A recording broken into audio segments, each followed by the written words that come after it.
ನಮ್ಮ ಸೋಮಣ್ಣ ಸಾಹೇಬರು ಒಂದು ಮಾತು ಕೊಟ್ಟಿದ್ದಾರೆ. ಅಶೋಕಣ್ಣವ್ರು ಹೇಳಿದ್ದಾರೆ, ಮುಂದಿನ ಸಲ ರವೀಂದ್ರ ಅವರು ವಿಜಯನಗರ ಕ್ಷೇತ್ರದ MLA ಆಗಬೇಕು ಅಂತ. MLA ಮಾಡೇ ಮಾಡ್ತೀವಿ. ಇನ್ನು ಮುಂದಿನ ದಿನಗಳಲ್ಲಿ ಇದಕ್ಕಿಂತ ಹೆಚ್ಚಿನ ಶಕ್ತಿ ಅವರು ಬರಬೇಕು.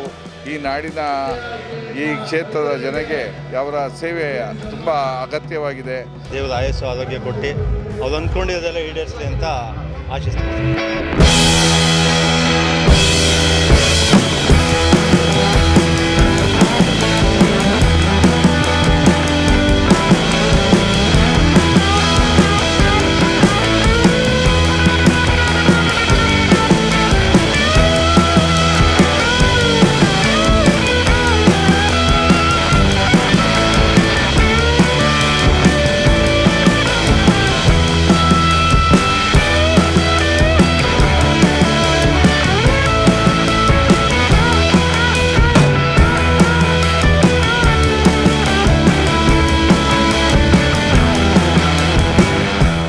ಸರ್, ನಮ್ಮ ಜನಪ್ರಿಯ ನಾಯಕರಾದಂಥ ವಿಜಯನಗರ ಕ್ಷೇತ್ರದ ರವೀಂದ್ರಣ್ಣವ್ರದ್ದು ವರ್ಷವೂ ಇದೇ ಥರ ಕಾರ್ಯಕ್ರಮ ಇರುತ್ತೆ. ಆಮೇಲೆ ಬಡವರು ಬಲ್ಲಿಗರು ಎಲ್ಲರನ್ನೂ ಒಂದೇ ರೀತಿ ಕಾಣ್ತಾರೆ. ಈ ಜಾತಿವಾದಿನೇ ಇಲ್ಲ ಈ ಅಪ್ಪ. ಪ್ರತಿಯೊಂದು ಜಾತಿ ಜನನೂ ಇವ್ರ ಹತ್ರ ಬಂದು ಸೇರ್ತಾರೆ. ಆಮೇಲೆ ಪ್ರತಿಯೊಬ್ಬರು ಬಡವರು ಕೂಡ ಇವ್ರ ಹತ್ರ ಬಂದರೆ ಇಲ್ಲಿ ಬಂದಿರೋಂಥ ಜನ ಅವರಾಗ ಹುಡಿಕೊಂಡು ಬಂದು ಬೆಳಿಗ್ಗೆ 5 ಗಂಟೆಯಿಂದ ಸ್ಟಾರ್ಟ್ ಆಗಿದ್ದು ಕಾರ್ಯಕ್ರಮ. ಬೆಳಗಿನ ಜಾವ 5 ಗಂಟೆಯಲ್ಲಿ ನೀವು ಕೇಳಿರ್ಬೋದು, ಯಾವ ರಾಜಕಾರಣಿಗಳಿಗೂ ಇಷ್ಟು ಜನ ಬರಲ್ಲ. ಬೆಳಿಗ್ಗೆ 5 ಗಂಟೆಗೆ ಕಾರ್ಯಕ್ರಮ ಸ್ಟಾರ್ಟ್ ಆಯಿತು. ರವೀಂದ್ರಣ್ಣವ್ರಿಗೆ ಶುಭ ಕೋರಿ ಪ್ರತಿಯೊಬ್ಬರು ಶುಭ ಕೋರಿದ್ದಾರೆ. ಮುಂದಿನ ಸಲ 2028ಗೆ ನಮ್ಮ ಸೋಮಣ್ಣ ಸಾಹೇಬರು ಒಂದು ಮಾತು ಕೊಟ್ಟಿದ್ದಾರೆ. ಅಶೋಕಣ್ಣವ್ರು ಹೇಳಿದ್ದಾರೆ, ಮುಂದಿನ ಸಲ ರವೀಂದ್ರ ಅವರು ವಿಜಯನಗರ ಕ್ಷೇತ್ರದ MLA ಆಗಬೇಕು ಅಂತ. MLA ಮಾಡೇ ಮಾಡ್ತೀವಿ ಅಂತಲೂ ರವೀಂದ್ರಣ್ಣ ಮತ್ತು ಅಶೋಕ್ ಅವರು ಮತ್ತು ಎಲ್ಲ ಸೋಮಣ್ಣವ್ರು ಹೇಳಿದ್ದಾರೆ. ಅದೇ ರೀತಿ ನಾವು ಕೂಡ ನಮ್ಮ ಕಾರ್ಯಕರ್ತರು ಪ್ರತಿಯೊಬ್ಬರೂ ಹುಮ್ಮಸ್ಸಿಂದ ಓಡಾಡ್ತಾ ಇದ್ದಾರೆ. ಮುಂದಿನ ಸಲ ವಿಜಯನಗರ ಕ್ಷೇತ್ರದ MLA ಆಗಿ ನಾವು ರವೀಂದ್ರಣ್ಣನ ನೋಡೋಕ್ಕೆ ಇಷ್ಟಪಡ್ತೀವಿ. ಸರ್, ಪ್ರತಿಯೊಬ್ಬರೂ ಸಾಮಾನ್ಯ ಜನರು ಕೂಡ ಒಬ್ಬರನ್ನ ಕಾರ್ಯಕರ್ತನಾಗಿ ನಿರ್ಮಿಸಿ ಪ್ರತಿಯೊಂದು ನಾವು ರವೀಂದ್ರವರು ಅವತ್ತು ಗೆದ್ದಿದ್ದಾರೆ, ಇವತ್ತು ಗೆಲ್ತಾ ಇದ್ದಾರೆ.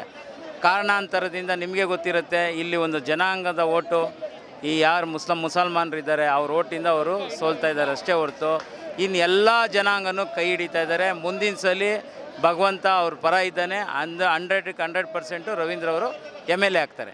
ಹಾಗೂ ನಮ್ಮ ಸಮಸ್ತ ವಿಜಯನಗರ ಜನತೆಗೆ ಗೌರಿ ಗಣೇಶ ಹಬ್ಬದ ಶುಭಾಶಯಗಳು. ಹಾಗೂ ನಮ್ಮ ನಾಯಕರಾದಂಥ ರವೀಂದ್ರಣ್ಣವರಿಗೆ ಹುಟ್ಟುಹಬ್ಬದ ಆರ್ಥಿಕ ಶುಭಾಶಯಗಳು. ರವೀಂದ್ರ ಅವರ ಹುಟ್ಟುಹಬ್ಬ ಪ್ರತಿ ವರ್ಷವೂ ಹೀಗೆ ಸಡಗರದಿಂದ ಅವರ ಮನೆಯ ಕಾರ್ಯಕ್ರಮ ಥರ ಎಲ್ಲ ಆಚರಣೆ ಮಾಡ್ತಾಯಿದ್ದಾರೆ. ಎಲ್ಲ ಅವರ ಅಭಿಮಾನಿಗಳು ಸೇರಿ ಭಾಳ ಅದ್ಧೂರಿಯಾಗಿ ರವೀಂದ್ರ ಅವ್ರ ಬರ್ತಡೇ ಆಚರಣೆ ಮಾಡಿ ಅವ್ರಿಗೆ ಶುಭ ಹಾರೈಸಿ ಅವ್ರಿಗೆ ಆಶೀರ್ವಾದ ಮಾಡಿ ಎಲ್ಲ ಗಣ್ಯರು ಹೋಗಿದ್ದಾರೆ. ಅದು ನಮ್ಮ ಹೆಚ್ಚಿನ ನಾಯಕರಾದಂಥ ರವೀಂದ್ರ ಅವರಿಗೆ ನಮ್ಮ ನೆಚ್ಚಿನ ನಾಯಕರಾದಂಥ ಸೋಮಣ್ಣ ಅವ್ರು ಬಂದು ಮುಂದಿನ ದಿನಗಳಲ್ಲಿ ಅವರು MLA ಆಗಬೇಕು, ಈ ಕ್ಷೇತ್ರದ ಶಾಸಕರಾಗಬೇಕು ಅಂತ ಆಶೀರ್ವಾದ ಮಾಡಿ ಹೋಗಿದ್ದಾರೆ. ಹಾಗೆ ನಮ್ಮ ಜನನಾಯಕರಾದಂಥ ವಿರೋಧ ಪಕ್ಷದ ನಾಯಕರಾದಂಥ ಅಶೋಕ್ ಅವರು, ಮಾಜಿ ಉಪಮುಖ್ಯಮಂತ್ರಿ ಆದಂಥ ಅಶ್ವತ್ಥ ನಾರಾಯಣ ಅವರು, ನಮ್ಮ ಯುವ ನಾಯಕರು ಅರುಣ್ ಸೋಮಣ್ಣ ಅವರು, ಹೀಗೆ ಅನೇಕ ಗಣ್ಯರುಗಳ ಬಂದು ಶುಭ ಹಾರೈಸಿ ಹೋಗಿದ್ದಾರೆ.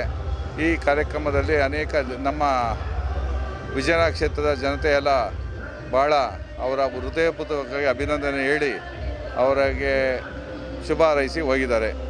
ಈ ಸಂದರ್ಭದಲ್ಲಿ ಅವರಿಗೆ ದೇವರು ಆರೋಗ್ಯ, ಐಶ್ವರ್ಯ, ನೆಮ್ಮದಿ, ಶಾಂತಿ ಎಲ್ಲವನ್ನು ಕೊಟ್ಟು ಈ ಜನಗಳೆಲ್ಲ ಆಶೀರ್ವಾದ ಸಿಗಲಿ ಅಂತೇಳಿ ನಾನು ದೇವರಲ್ಲಿ ಪ್ರಾರ್ಥನೆ ಮಾಡ್ತಾ, ಇನ್ನು ಮುಂದಿನ ದಿನಗಳಲ್ಲಿ ಇದಕ್ಕಿಂತ ಹೆಚ್ಚಿನ ಶಕ್ತಿ ಅವರು ಬರಬೇಕು.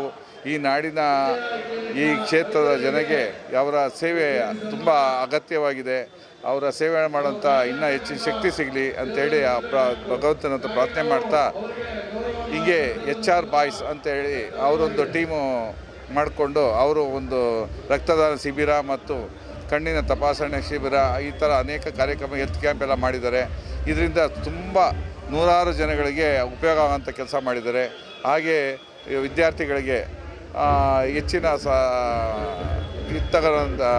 ಮಾರ್ಕ್ಸ್ ಅಂಕ ತಗೊಂಡಂಥ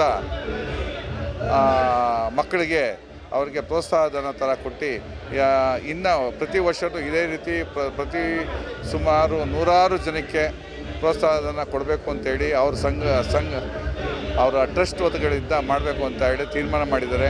ಈ ವರ್ಷ 1ನೇ ವರ್ಷ ಮಾಡ್ತಾಯಿದ್ದಾರೆ. ಈ ಹಿಂದೆ ಮಾಡ್ತಾಯಿದ್ರು, ಅದು ಹಾಗೆ ಸುಮ್ಮನೆ ಬರ್ತಾಯಿದ್ರು. ಹೀಗೆ ಆ ಟ್ರಸ್ಟ್ ವತಿಯಿಂದ ಮಾಡಿ ಈ ಜನಗಳಿಗೆ ಮೆಚ್ಚುಗೆ ಗಳಿಸಿದ್ದಾರೆ ಅಂತ ಹೇಳೋಕ್ಕೆ ಇಷ್ಟಪಡ್ತೀನಿ. ಕ್ಷೇತ್ರದ ಜನತೆ ತುಂಬ ಪ್ರೀತಿಯಿಂದ ಆಶೀರ್ವಾದ ಮಾಡಿದ್ದಾರೆ. ಸುಮಾರು 85,000 ಮತಗಳಲ್ಲಿ ಒತ್ಸಲಿ ಕೊಟ್ಟಿದ್ದಾರೆ. ಒಂದು 2-3 ಸಾವಿರ ಮತಗಳಲ್ಲಿ ಅವರು ಹಿನ್ನಡೆ ಆಗಿದೆ.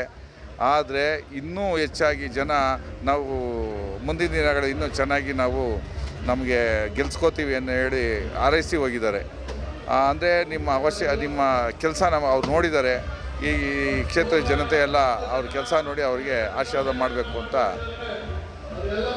ಇಷ್ಟಪಟ್ಟಿದ್ದಾರೆ. ತುಂಬ ಖುಷಿಯಾಗುತ್ತೆ. ರವೀಂದ್ರಣ್ಣ ಅವರ ಹುಟ್ಟುಹಬ್ಬದ ಶುಭಾಶಯಗಳು. ರಾಜಕೀಯವಾಗಲ್ಲ, ಒಳ್ಳೆಯ ವ್ಯಕ್ತಿತ್ವ ನೋಡಿ ಒಂದು ಶುಭ ಕೋರಬೇಕು ಅನಿಸ್ತು. ಅದಕ್ಕೆ ಉಮೇಶ್ ಅಣ್ಣವರ ಜೊತೆ ಬಂದಿದ್ದೀವಿ. ದೇವರ ಆಯಸ್ಸು ಆರೋಗ್ಯ ಕೊಟ್ಟು ಅವ್ರು ಅಂದ್ಕೊಂಡಿರೋದೆಲ್ಲ ಈಡೇರಿಸಲಿ ಅಂತ ಆಶಿಸ್ತೀವಿ ಸರ್.